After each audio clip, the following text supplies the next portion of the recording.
Então, eu vou fazer uma geral e nós vamos praticamente direto, Vamos. tá bom? Nós vamos logo falar de um assunto que todo Estado comenta, vários segmentos da nossa sociedade andando comentando, uns positivos, outros de parte negativa. E eu tenho que ouvir de um senador da República pelo Amazonas, senador Omar Aziz, a reforma tributária, senador Omar. Bem, nós aprovamos uma reforma tributária em que dá as garantias constitucionais que nós já tínhamos, o decreto 288, em que dá um diferencial para a indústria e o comércio da Zona Franca de Manaus. E nós vivemos um momento agora de aprovar leis complementares. O que foi aprovado na Câmara não satisfaz a Zona Franca de Manaus. O crédito presumido do comércio, ele acaba, e o crédito presumido da indústria ficaria 2/3 da desoneração que é dada hoje. Um exemplo, eu vou te dar aqui, por exemplo, nós temos 4 tipos de desonerações. 55%, 70 e poucos por cento, 90 pontos por cento e 100% de desoneração. Em alguns casos, do ICMS. E isso ficaria 2/3 de 55, 2/3 de 70, 2/3 de 100, 2/3 de 90,25. E no comércio, inclusive ontem o Ralf Essayag, nós íamos ter uma reunião, acabou não acontecendo porque eu tive um outro compromisso. Há uma preocupação muito grande, porque se você acaba com o crédito presumido do comércio, naturalmente os produtos que nós importamos chegariam muito mais caros, tanto na capital como no interior. Da mesma forma, nós perderíamos competitividade se manter 2/3 do ICMS para a indústria do crédito presumido.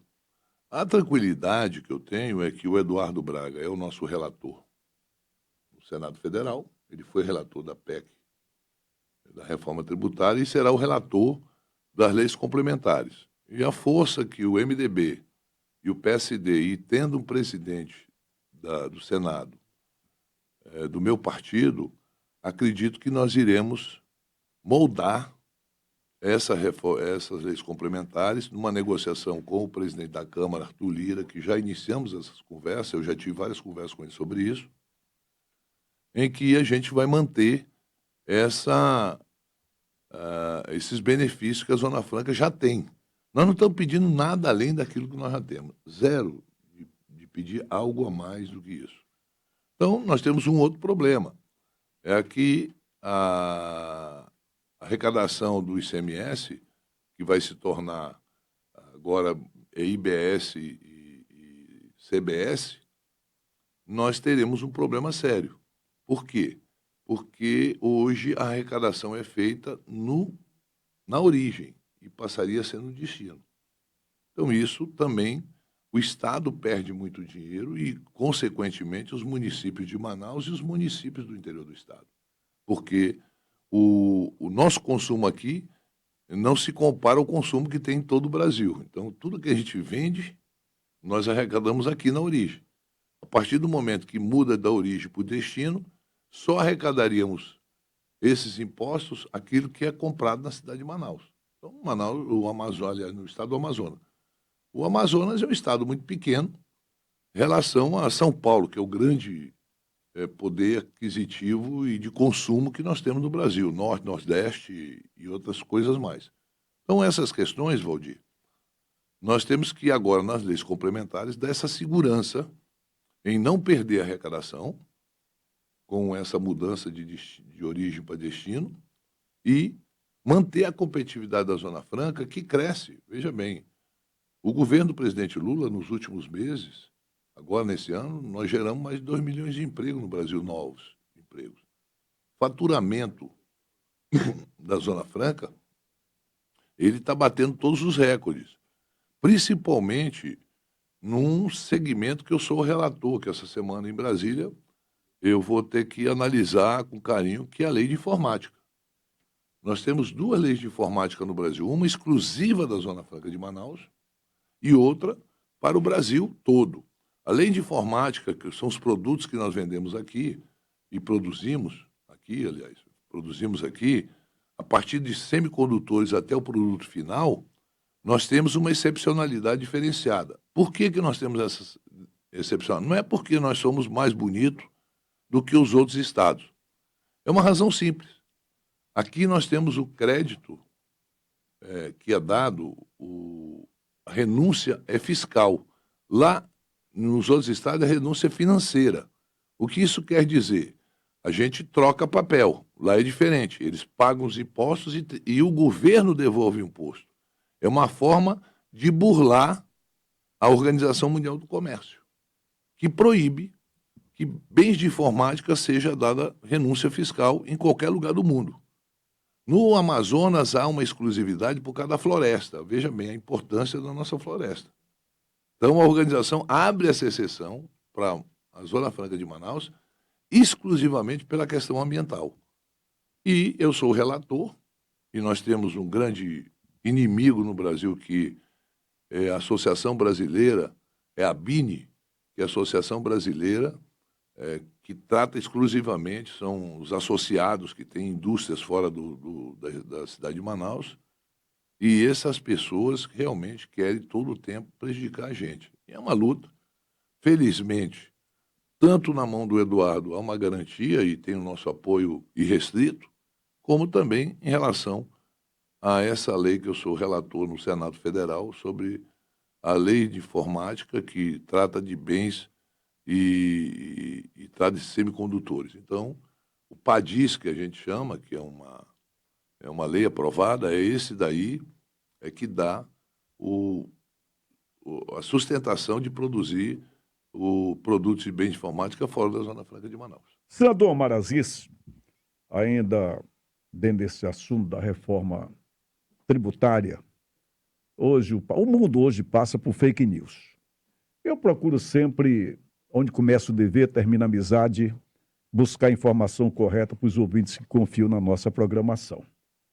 Tem muitos que entendem uma linguagem, outros não, e vem várias informações, às vezes muitos desencontros a respeito do... isso aqui vai prejudicar essa reforma tributária. Eu queria que o senhor falasse, numa linguagem bem popular para os queridos ouvintes, a respeito, porque já andaram falando.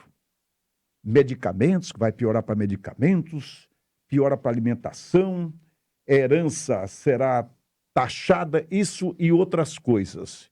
Para o povão, do modo geral, o que o senador Omar Aziz pode dizer neste momento? Pelo contrário, a desoneração dos laboratórios foi grande. Porque cada ponto percentual que você desonera de qualquer produto produzido no Brasil, o IVA vai aumentar. Hoje nós estamos na base de 26,5%, que já é uma das maiores cargas tributárias do mundo. Então, nessa questão de você estar colocando tudo no bolo, você está tirando o que é o CBS, PIS, COFINS, o que é o IBS, ICMS, ISS e outros impostos, nós temos... E aí, quando você faz as contas, Valdir, quando você desonera um setor... Ontem tinha até um vídeo circulando nas redes sociais de um cara que é dono de uma empresa de produz automóveis. Mas está achando a Zona Franca de tudo que não prestava no país. E nós éramos responsáveis por aumento da carga tributária no Brasil. Porque a desoneração nossa, alguém tem que pagar essa conta, outros setores têm que pagar. Tá certo? Quando você desonera a produção de um copo, né? Então, se você zera, não vai pagar nada do copo. Aí você vai cobrar da produção de uma caneca de alumínio. Por quê? Porque tu tem que compensar. E tudo que é desonerado na Zona Franca é compensado em outros, no aumento de impostos de outros produtos. Né? Então, você tem aí, por exemplo, uma parte em que a saúde acha que tem que ter uma oneração maior, que é o caso de bebida com açúcar, álcool, cigarro e outros produtos. Mas também tem coisas que foi colocado na lei complementar que não tem justificativa. Por exemplo, você reduziu o imposto do Viagra.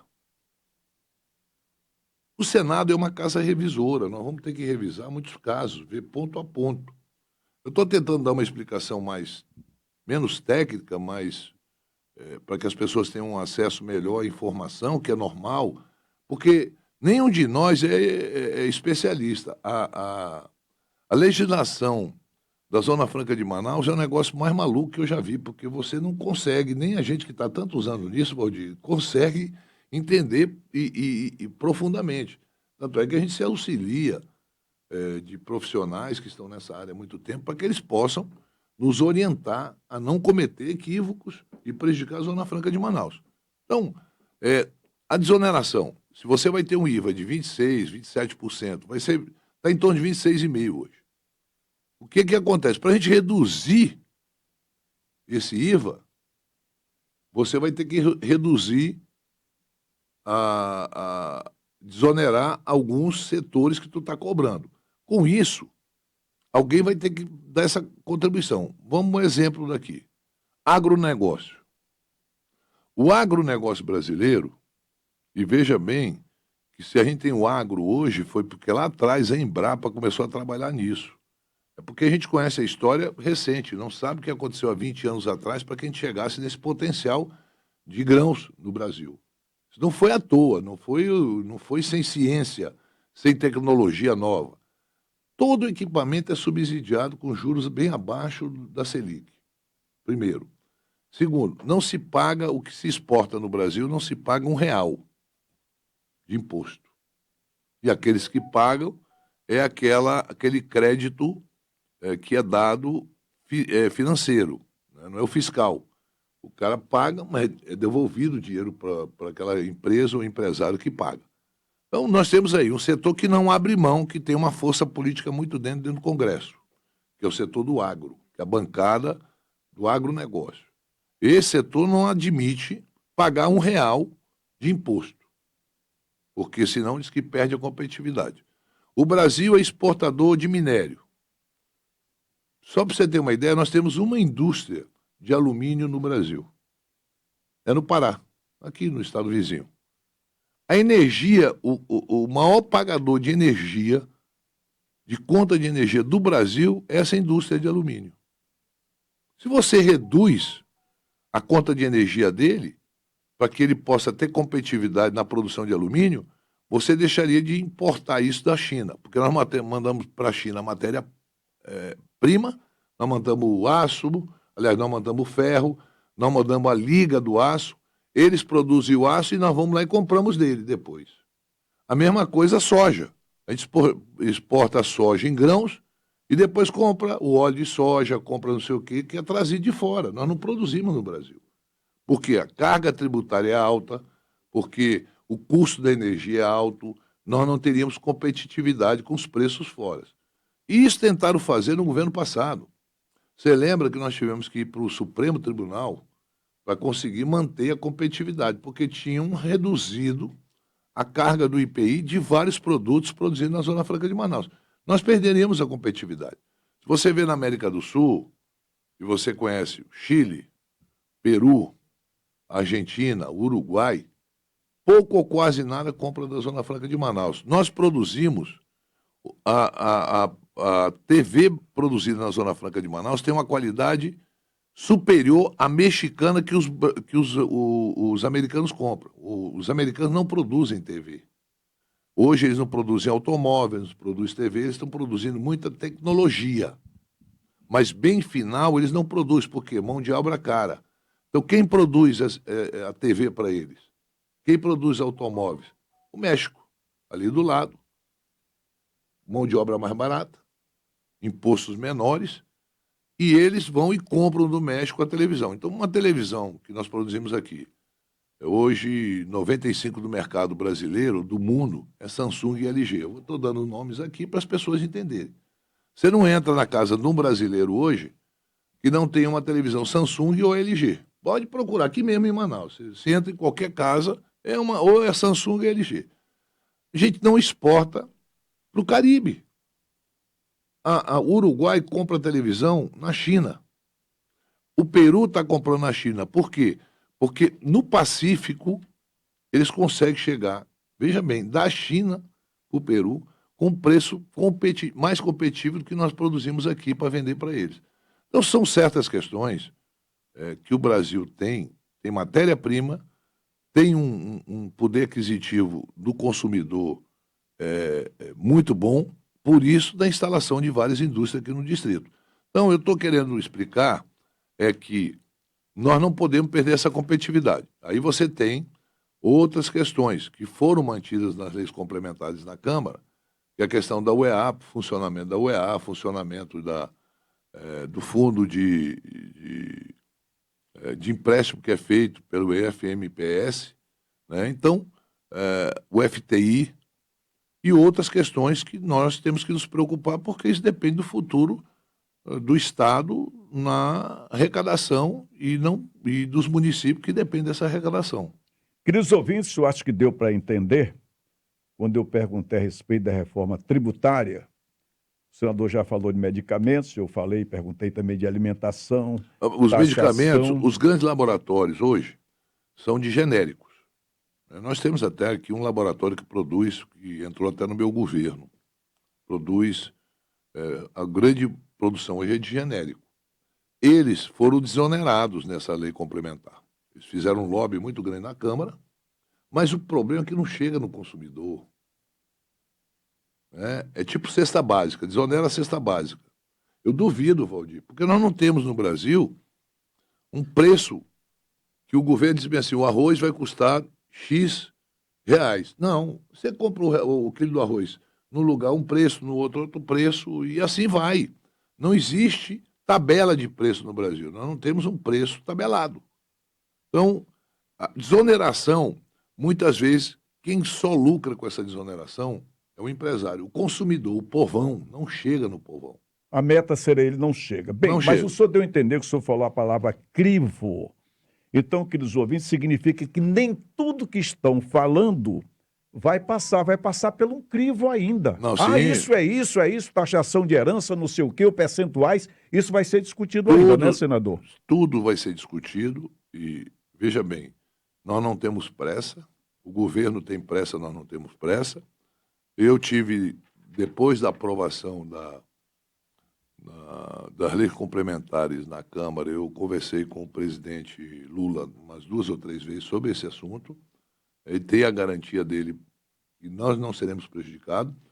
Conversei com o ministro Haddad, porque o API, que é o responsável por esse grupo de trabalho que elaborou as leis complementares, eu disse que nós não estávamos satisfeitos com o que tinha sido elaborado.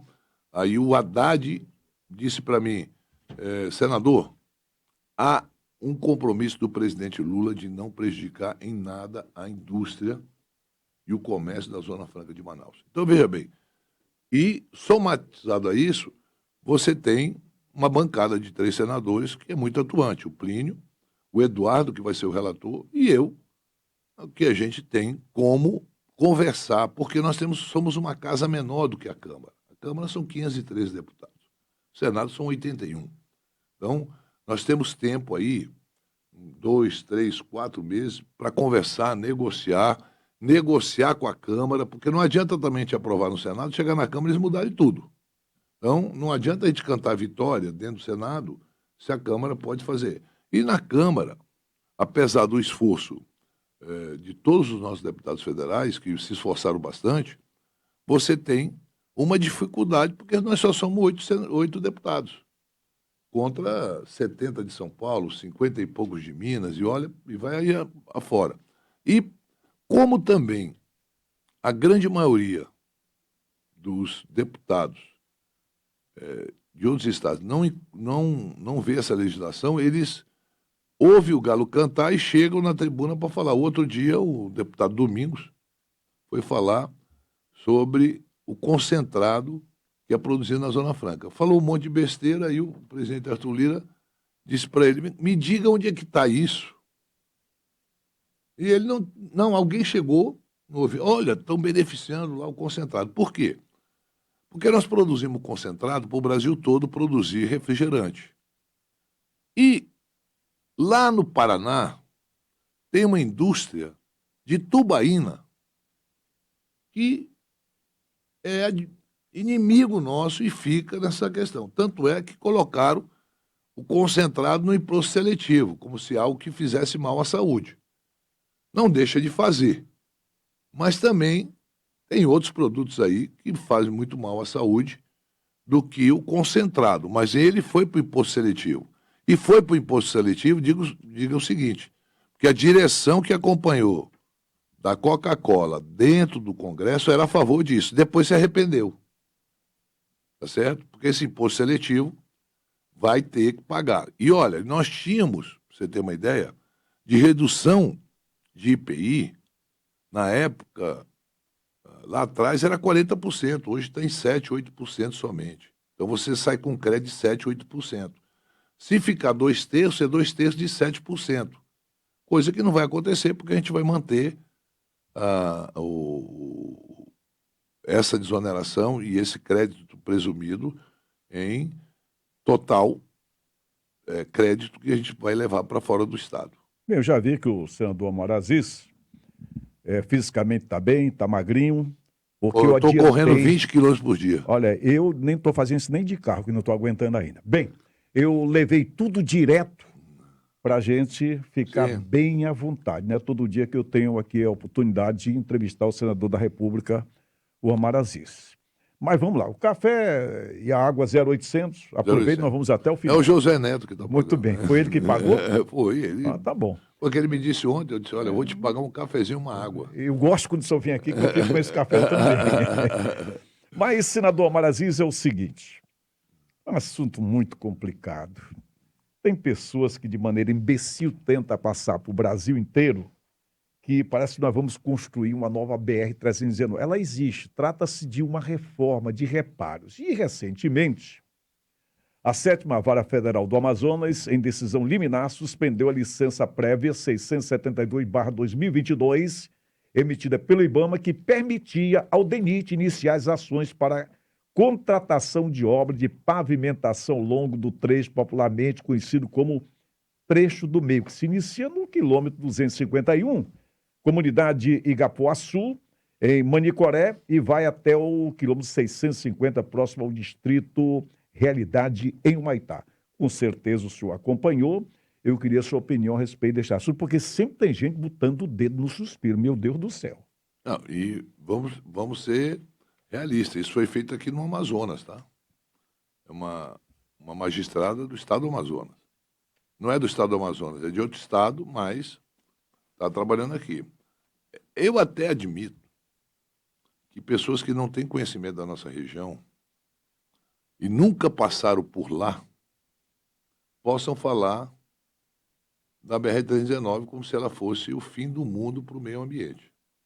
Não é o fim do mundo.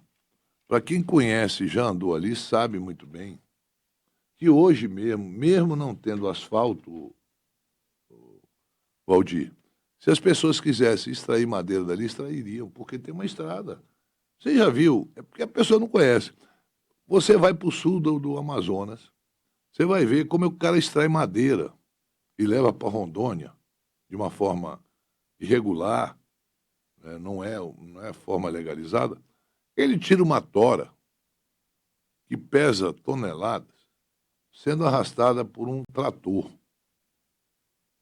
Não tem estrada, não tem nada. Ele vai sair na marra ali, você está me entendendo? Se quisesse tirar madeira daquela da região, já teriam tirado há muito tempo, porque essa estrada está aberta.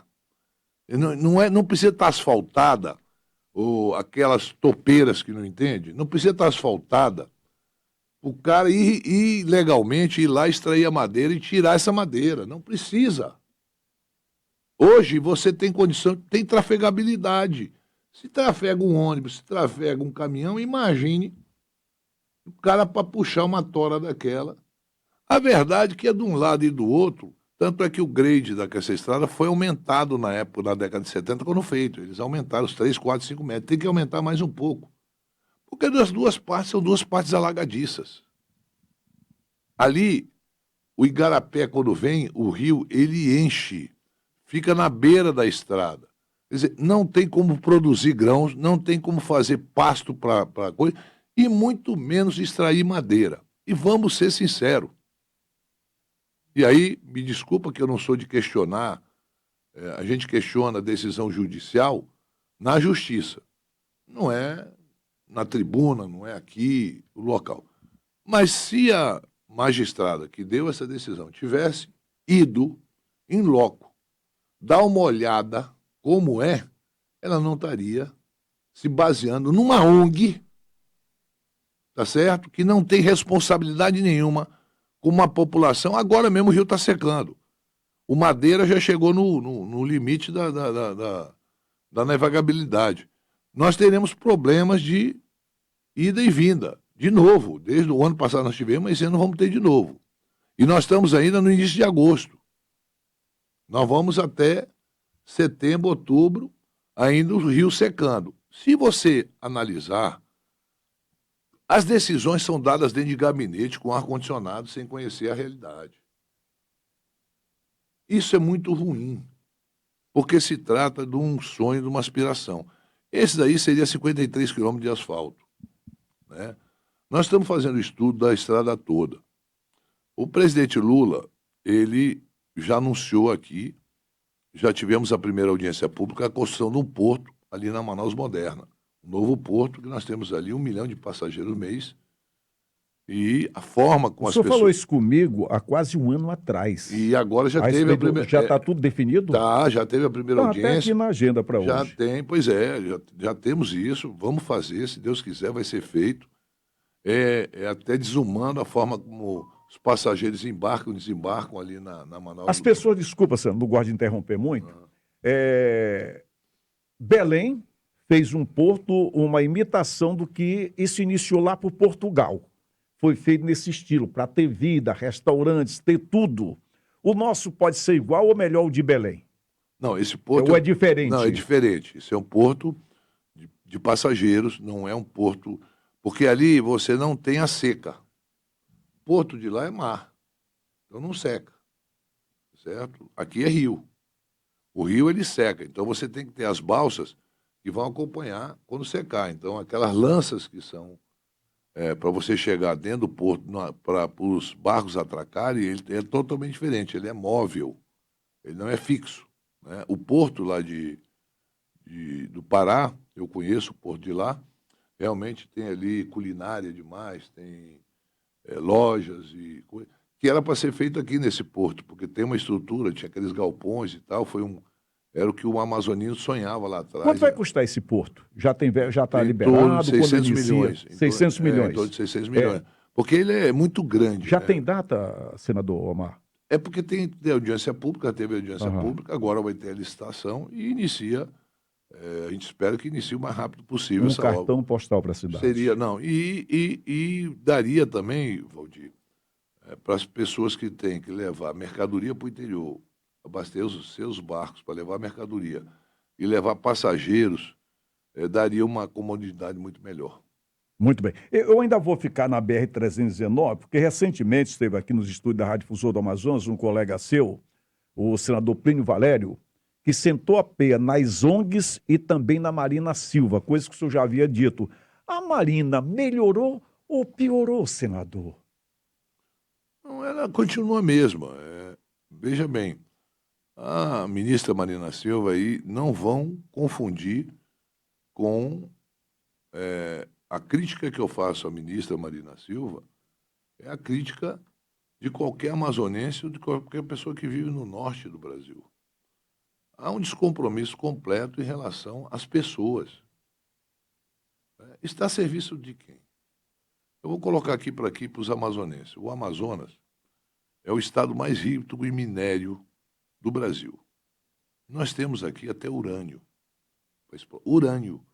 Para quem não sabe o que é urânio é um produto que produz uma bomba atômica. Pra você ter uma ideia da importância.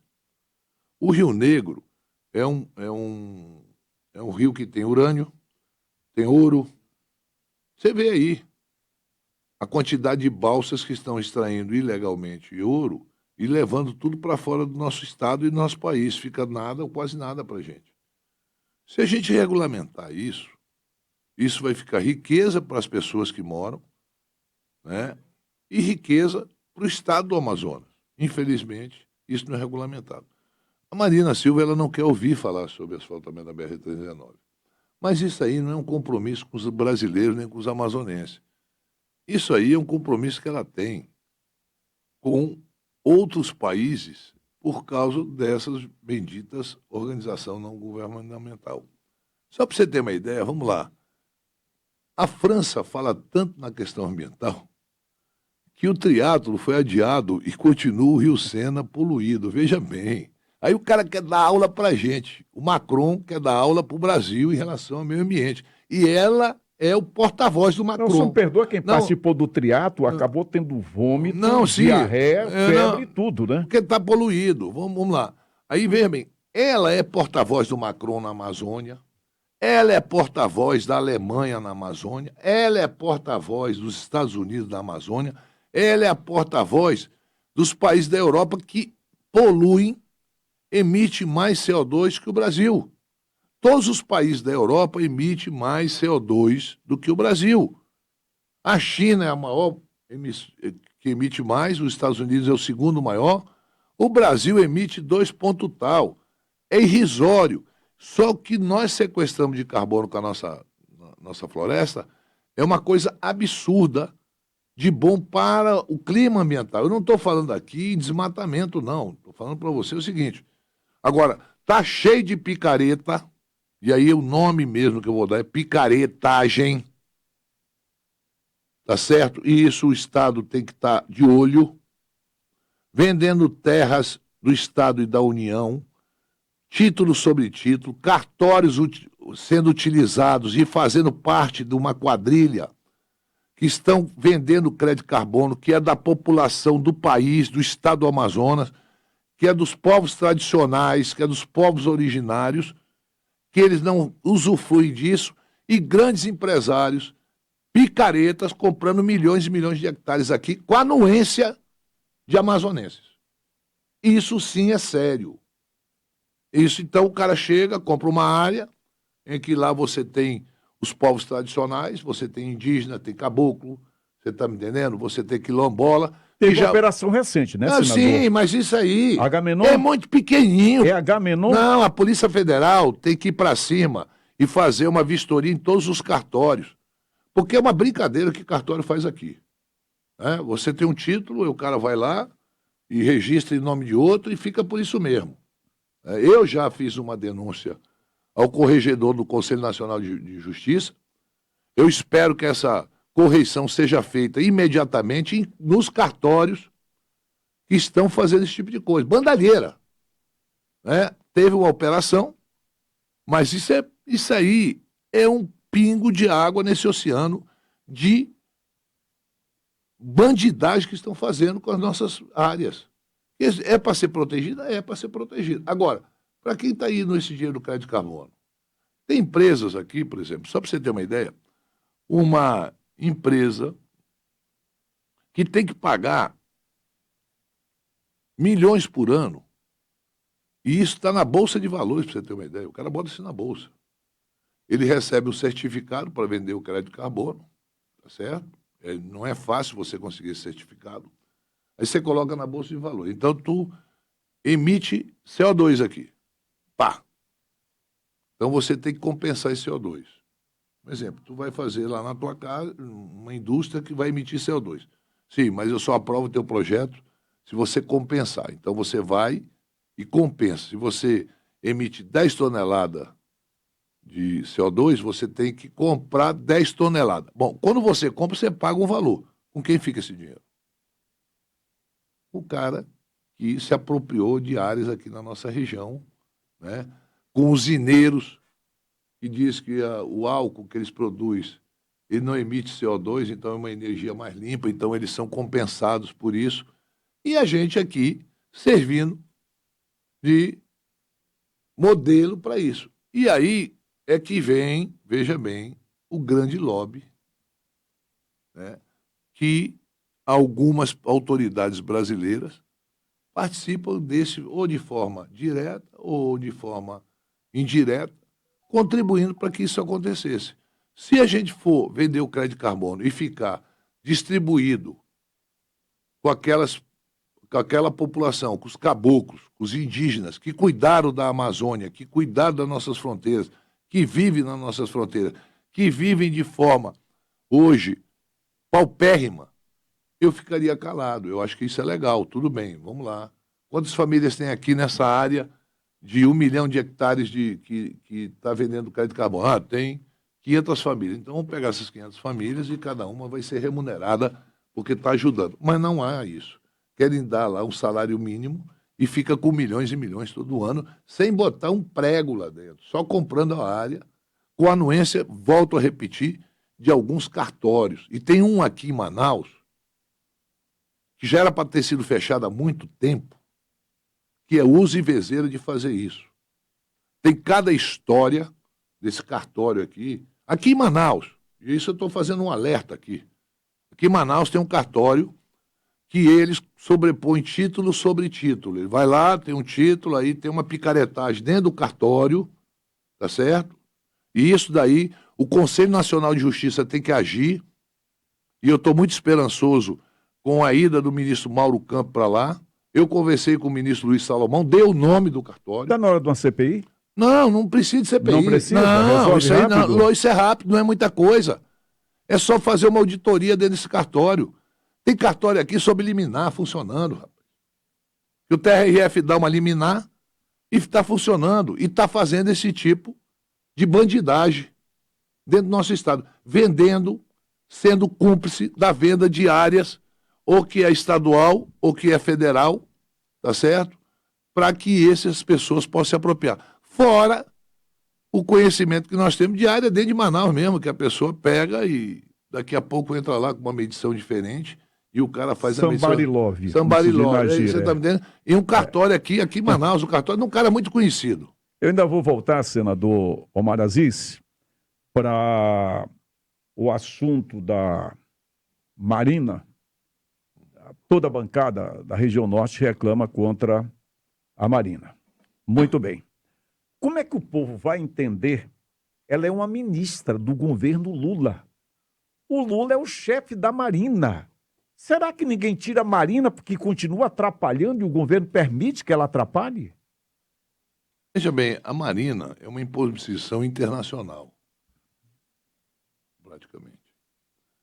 É o que eu estou te falando, a Marina não está a serviço do povo brasileiro, está a serviço de interesses internacionais em relação à Amazônia, principalmente em relação à Amazônia.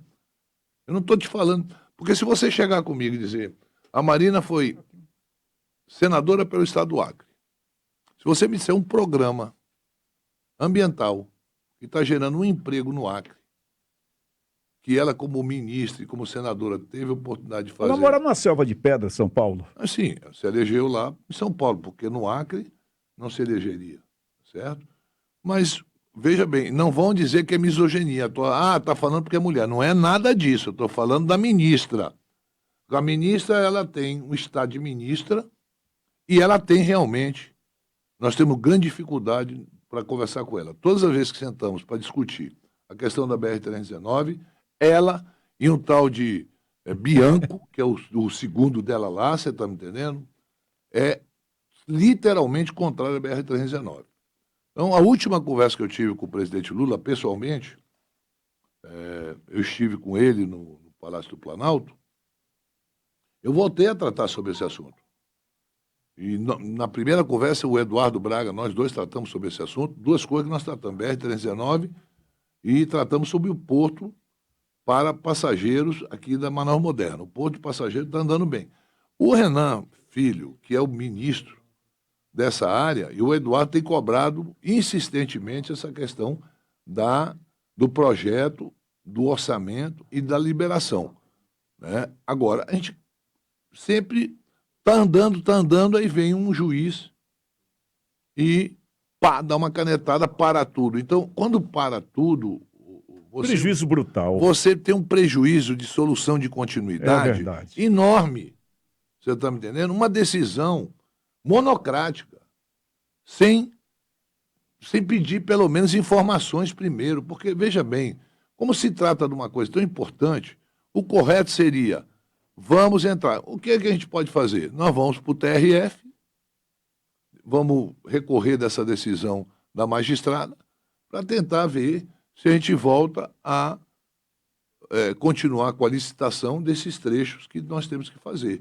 Porque ali tem licitação já das pontes, definitiva, você viu que caiu aquelas pontes, estão em licitação, mas tudo isso Eu emperra. visitei as pontes, inclusive. Fui lá, naquela rabeta que aquilo é mais duro do que cimento, né? Atravessando aí o Rio Negro. Rapaz, Você vê como o homem no interior não é sofre. fácil, não é fácil. Eu tive a responsabilidade E, de ver. e você deve saber, tão bem quanto eu, o que a Marina representa para o Acre hoje. Você que é lá do Acre. O Acre me mandou e não quer me receber de volta por dinheiro nenhum. Não Não, sei a gente por também quê. não quer que tu vá embora, não. Ah, obrigado. Senador Omar, eu deixei para a parte final política, regional. Você vai perguntar se eu vou apoiar o Davi. Não, peraí, vamos chegar lá. Só tenha calma, tenha paciência. Tome água, por gentileza. Nós vamos chegar lá. Eu sou repetitivo sempre, senador Omar.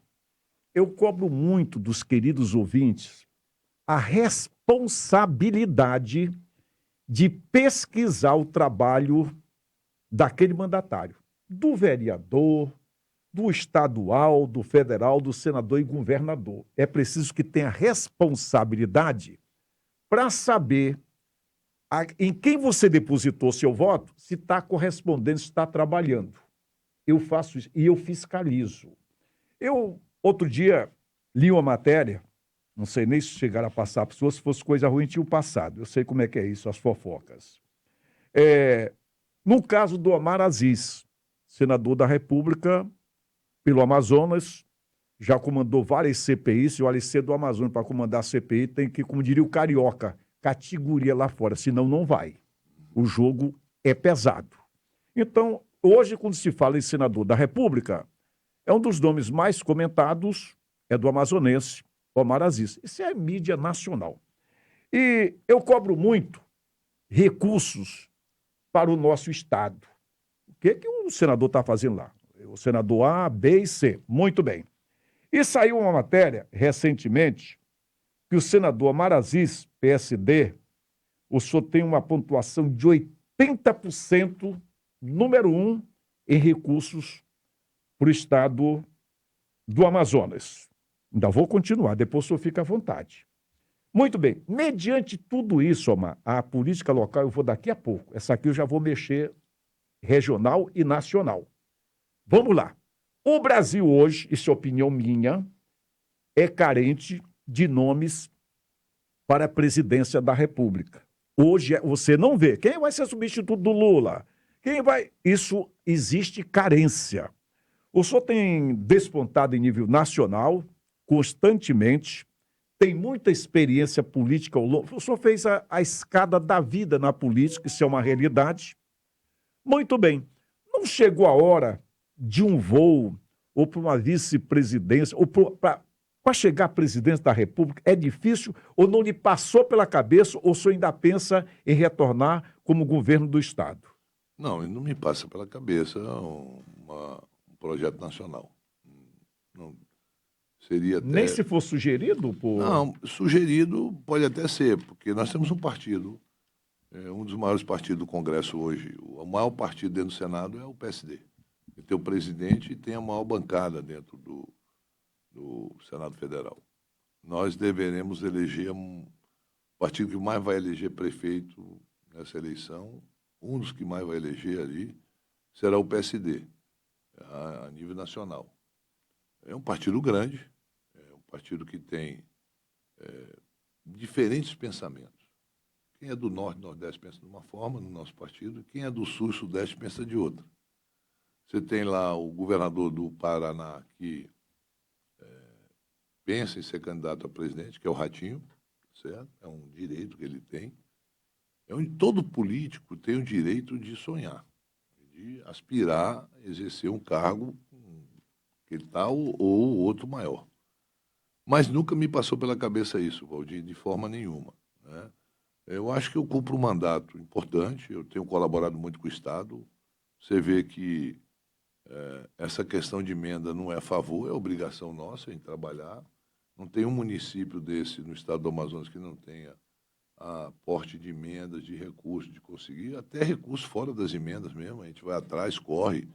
O ano passado, na seca, a gente trabalhou muito para trazer recurso por falta de água, alimento, e esse ano também deverá ser decretada emergência em muitos municípios. Nós vamos ter que conversar com o presidente, apesar do contingenciamento de muita verba que está havendo aí, nós vamos ter que ter recursos extras para poder abastecer comunidades. Nós temos mais de 6 mil comunidades no estado do Amazonas. Muitas delas são poços artesianos que, quando o rio seca, também o lençol freático vai embora, fica sem água. Então, você não tem nem como captar água para tomar banho. Então, são situações e situações. Mas não me passa pela cabeça. Isso no momento. Não, no momento não, de jeito nenhum. No momento não. Não tenho essa aspiração e acho que há um processo para presidente da República, uma eleição para presidente ou para vice-presidente, é um processo que não acontece do dia para a noite. Você constrói isso durante anos. Né? O Lula, para ser presidente, perdeu várias eleições antes. Várias eleições. O próprio Fernando Henrique perdeu a eleição para prefeito de São Paulo, depois foi presidente da República. Então, são dias. Eu, por exemplo, em 2008, eu não fui nem para o segundo turno como candidato a prefeito. Em 2010, eu fui eleito o governador mais bem votado da história do Amazonas. A minha ideia foi derrubada nesse momento, né? Não é que foi derrubado. Uma vez o senhor me testou, lembra? Eu testo. Há muitos anos, tempo do Andrade. Eu queria saber. O senhor modificou a voz e perguntou. Lembra daquela história? Lembro. Com o padre Andrade. Agora, Valdir, nós temos hoje falta de quadros no Brasil, realmente. Você pode ver que não há aí ninguém que desponte. Você tem Daí eu tenho levantado o assunto, viu? Eu espero que o senhor tenha entendido. O povo, ele tem uma relação pessoal. Por exemplo, muita gente está perguntando aí qual a influência do Lula ou do Bolsonaro na eleição municipal. Eu digo, olha, deixa eu dizer uma coisa para vocês, isso não é uma eleição nacional. Isso é uma eleição de empatia. É o candidato com a população direta. Ninguém aqui. Fulano mandou eu votar em Cicrano, foi votar eu deixei essa parte para final agora. Sim, tudo bem, então bora lá. Bem, então o senhor descartou uma vice ou uma candidatura à presidência da República em nível nacional. Para governo do Estado, é cedo ou o senhor acha que esse pode ser o seu projeto daqui para frente, senador Amaraziz? Eu já tinha respondido isso aqui uma vez para você, respondi em outras entrevistas. Não tenha dúvida que qualquer um de nós que estamos na política sonha em governar esse Estado, em servir as pessoas. Eu já fiz isso e sei que nos 4 anos que passei no governo, eu fiz aquilo que eu podia ter feito em pouco tempo e fizemos muita coisa. Lógico que eu tenho essa aspiração, sim. Eu penso em novamente governar o Estado. Não Agora, volto a repetir, não é uma decisão isolada. Isso se torna uma decisão quando você consegue aglutinar forças em torno de você para você chegar. Sozinho ninguém chega a lugar nenhum, Valdir, não tem. É verdade. Nem o Pelé precisava que alguém passasse a bola para ele, né? Tá me entendendo? É bom trabalhar em equipe. Sozinho você não chega a lugar nenhum. Você tem que trabalhar, construir alianças, construir apoio e, principalmente, se dedicar à população para que elas possam te ver com um olhar diferenciado. Muito bem. O assunto agora, a eleição municipal. Nós temos, eu acho que vai ser uma eleição assim, uma das mais concorridas dos últimos anos. É público notório que o Roberto Cidade, que é presidente da Assembleia, já anunciou o vice, o Coronel Menezes, e que o Roberto Cidade tem apoio do governador Ilso Lima. Isso também já é público. O Amon até agora não falou se tem apoio do governador, claro que ele é adversário do prefeito. Há 8 meses a tendência é dar os dois em segundo turno, isso há 8 meses, pode mudar depois de amanhã. Eu estou falando que há 8 meses existe essa tendência até nas pesquisas, que é um caso que já foi até para a justiça, né? Um dia dá uma pesquisa, amanhã é outro assunto, parece aquela novela da Globo, sem lenço, sem documento, com sinceridade. Nós temos o capitão Alberto do PL, não é? Que já está, inclusive, nas redes sociais, é candidato apontado pelo ex-presidente Bolsonaro. Nós temos o atual prefeito Davi Almeida, que até agora eu também ainda não vi, assim dizer, diretamente, eu tenho apoio do Lula, do governador não é, porque o governador já tem o seu candidato. Tem o Marcelo Ramos, que muito se falou e aparece nas redes sociais, o candidato seria de preferência do presidente da República, Luiz Inácio Lula da Silva. Muito bem. Posto isso, senador Omar Aziz, houve uma reunião ontem entre o senhor, o Eduardo Braga e o prefeito Davi Almeida. Aconteceu essa reunião e o que foi tratado a respeito da sucessão municipal?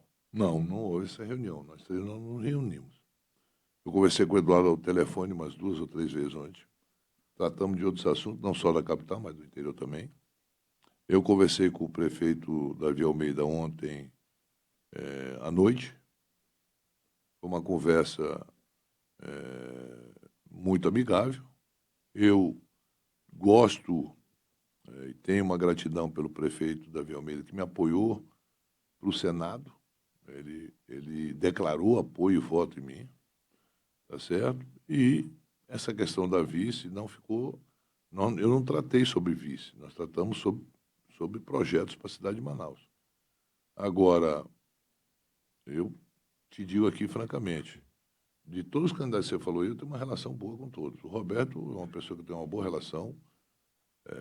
O Alberto Neto é um deputado que a gente tem divergência de pensamento, mas não somos inimigos, temos uma boa relação. O Amon é um jovem muito inteligente, muito inteligente.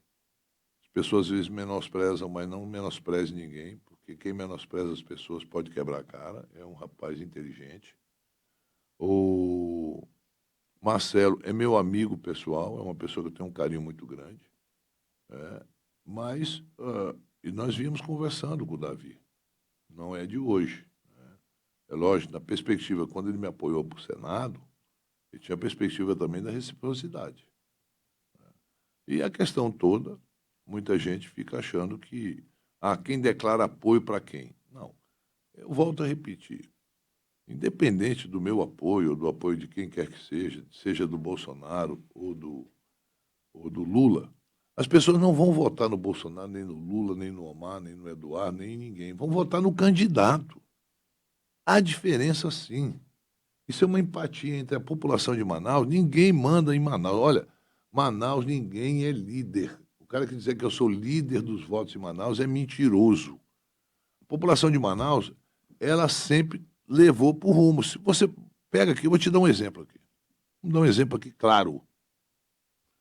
A Dilma ganhou a eleição com 92% dos votos no Amazonas e em Manaus ela tem mais de 90% dos votos, correto? Sim. É ou não é verdade? O Arthur era candidato a prefeito. A Dilma apoiou a Vanessa. Quem ganhou a eleição? Disparadamente o Arthur Neto. Correto? Veja bem, eu estou falando de uma pessoa que deu 90 e poucos por cento dos votos. Por quê? Porque as pessoas votam em pessoas, não é em partido, não é em quem está apoiando, não é. Elas acreditam na pessoa. Essas coisas. Eu voto assim. Não, mas não é você, Porque... é a grande maioria, o Aldir. Mas não é porque se você for perguntar, até por cara que é filiado ao partido, ele não conhece qual é o programa do partido. Ele nunca leu o estatuto do partido. O cara se filia num partido sem nunca saber o que é o estatuto. São tantos partidos, diferente da Argentina, né? É esse ou é esse. Então você sabe, ou que nem os Estados Unidos, ou é Também. esse ou é aquele. Então aqui são vários partidos em que... vamos lá. Um exemplo aqui. O PL do Valdemar Costa Neto e do Alfredo Nascimento. Foi 2 vezes vice-presidente do Lula. Ou não é verdade? É ou não é verdade? Ele era o Alencar, Zé Alencar, que já falecido, era vice-presidente do Luiz Inácio Lula da Silva. Naquela época eles falavam que era de direita, que era não sei o quê. Não. Falavam isso? São os hipócritas. Nunca falaram sobre isso. Era tudo Lula, Lula lá, Lula é meu amigo, o Lula não sei o quê, papapá. O Lula não tinha defeito. De repente, né, num passe de mágica, no estalar de dedo, virar de direita. Que não sabe nem o que é ser direita, tá bom? Porque não sabe discutir essa questão ideológica, é muito mais profunda do que abrir a boca para dizer, eu sou de direita. Você diz que é de direita, ser conservador é uma coisa. Ser cristão, você é conservador, você é contra o aborto, você é contra o uso de droga, você é contra... Isso é conserva. Ser de direita é totalmente diferente. E ser de extrema-direita é completamente diferente. O nazifascismo era de extrema-direita. Era de direita. Tanto o fascismo como o nazismo. Aliás, como todo ismo no mundo, ele não presta. Tu vai... Chavismo. Aí, o caba que acha que a Venezuela ainda é Simão Bolívar, não sabe o que os venezuelanos, coitados aqui no estado do Amazonas, estão passando. Então, quem é um imbecil que pode apoiar um regime desse? Que o povo passa fome. Que democracia é essa? Né? Aliás, um erro do chanceler ter ido lá. E eu parabenizei a ministra Carmen Lúcia, que estava aqui segunda-feira, que nós fomos segunda ou terça-feira, tivemos um encontro aí. Eu falei, parabéns por não ter mandado nenhum. Ia perder tempo. Membro, não. Não resolvia nada. Querer passar por besta dentro de um processo que já estava totalmente definido. Totalmente. Um negócio seguinte, o cara não mostra as atas, não mostra nada e que diz que ganhou a eleição. Então, veja bem, então, todo ismo, você está me entendendo? Não é bom. Se é extremado, seja de direita, seja de esquerda, o que é bom é a democracia. Tem que haver respeito pela democracia. Essa é boa. Então, essa questão de o cara dizer para mim, hoje, até parece que eu nasci ontem em política. Então, a gente conhece todos esses artistas, né, desse momento que nós vivemos, né? Que hoje o cara grita que é de direita, quer tirar foto do lado do Bolsonaro, mas era, lá atrás, né, fã do Lula, porque Lula lá, Lula aqui, Lula não sei aonde, Lula... Então, essas coisas, o povo não é burro, não.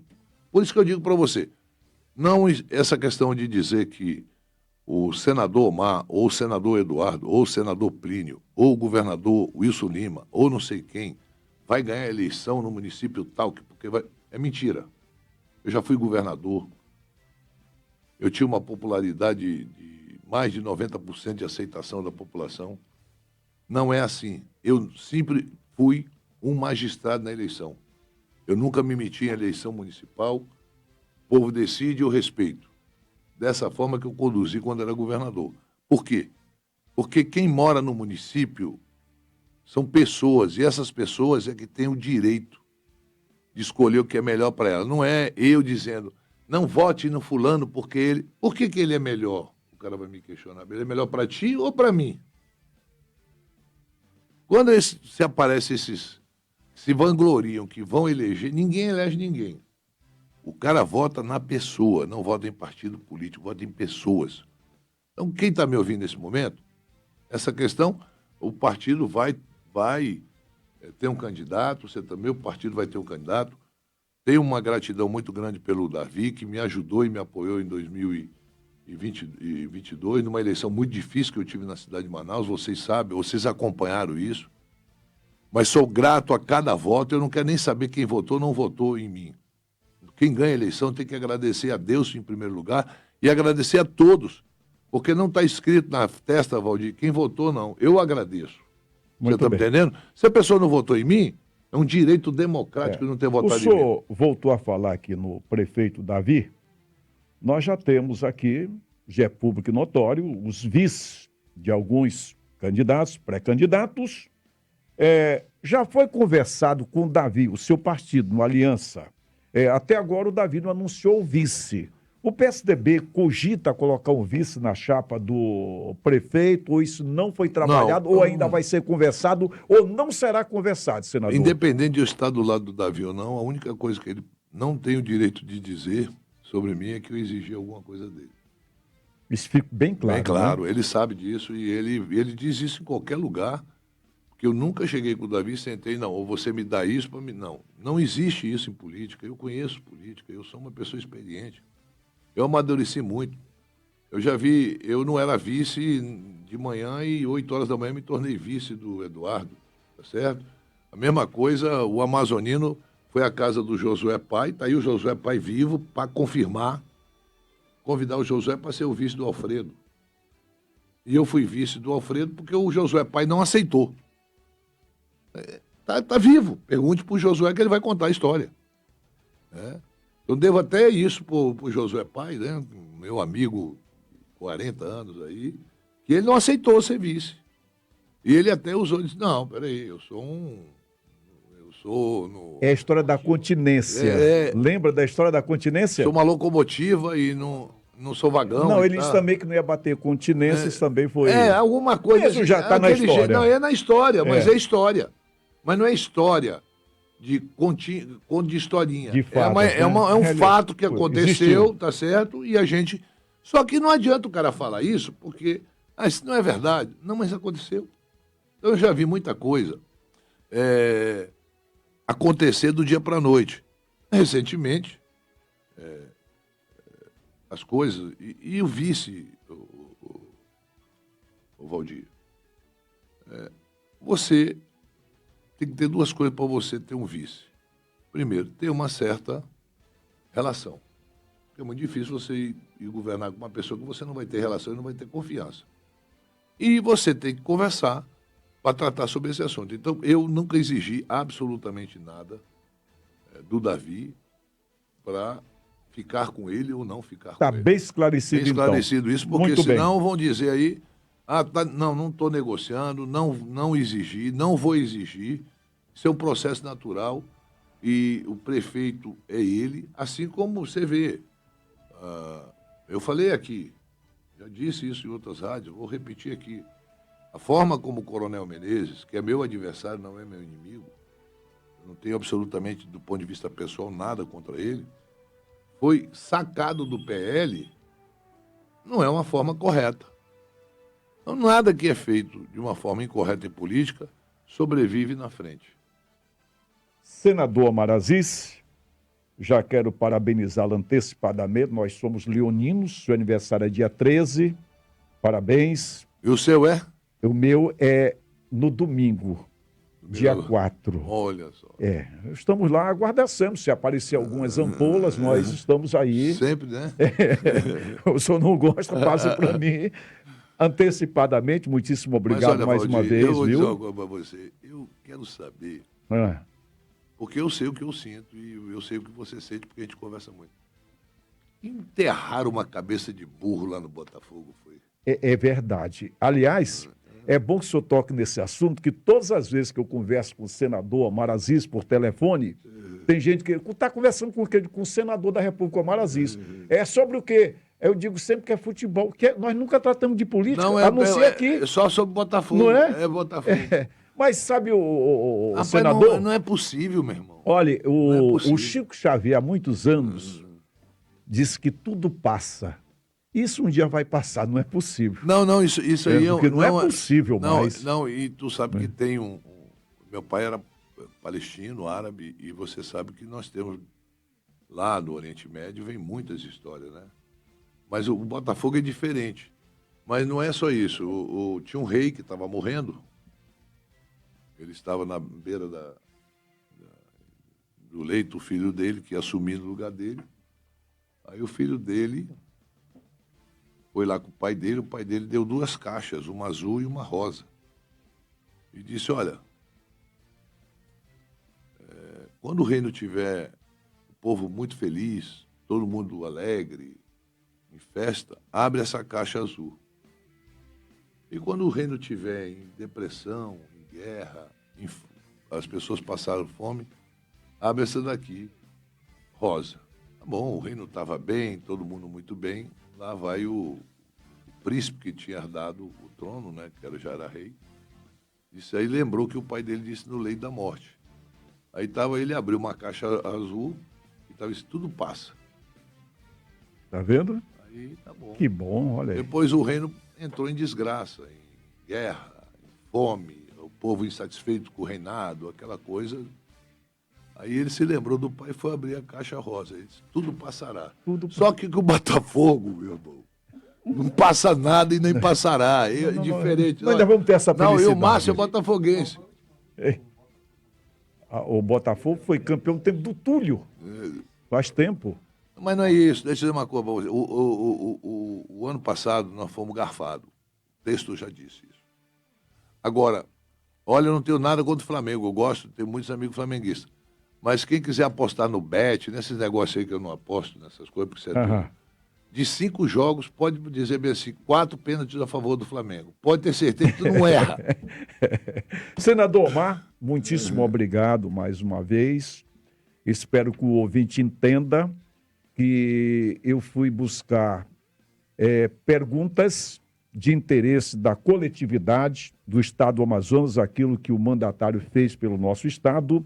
E alguma coisa, senador, que eu não perguntei hoje, você pode falar agora e muitíssimo obrigado, porque daqui a pouco a sereia vai assumir o comando. Ô, Valdir, agradecer a você, a família do Josué, a irmã, os filhos. Josué Pai, Filho, Espírito Santo, amém. O Josué Pai. O Josué Neto é um menino, um querido amigo meu, desde que conheço desde criança. Fui muito amigo da mãe dele, você sabe disso, e da família toda, da Fezinha. E fico muito feliz em ver eles aqui, né?